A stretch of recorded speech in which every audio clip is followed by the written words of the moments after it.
এই সরকার একটা বায়াস সরকার। আপনাদেরকে বগল দাবা করে জাতিসংঘে নিয়ে গেছে। এর অর্থ এই নয় যে আপনাদের বাইরের জুলাই জনতা সবাই ঘুমিয়ে পড়েছে। মনে রাখবেন, জুলাই জনতা কিন্তু ঘুমায় নাই। আপনারা যদি জুলাইয়ের রক্ত নিয়ে তালবাহানা করেন, যদি পাইজলামি করেন, এই জুলাই জনতা আপনার মস্তকেও টেনে হিসেবে নামিয়ে ফেলবে ইনশাআল্লাহ।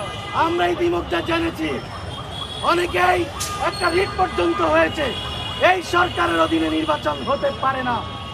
আমরাও একমত, এই সরকার একটা বায়াস সরকার। এই সরকার একটা একপাক্ষিক সরকার। এই সরকার একটা ব্যর্থ সরকার। এই সরকার একটা দুর্নীতিবাজ সরকার। এই সরকার জুলাইকে বিক্রি করা সরকার।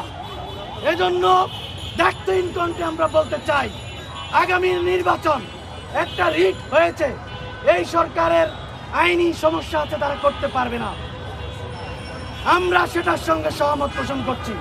অবিলম্বে একটা যোগ্য, একটা ফিট, একটা শক্তিশালী সার্বজনীন গ্রহণযোগ্য সরকার, তত্ত্বাবধায়ক সরকার তৈরি করে তারপরে তার অধীনে নির্বাচন দিতে হবে।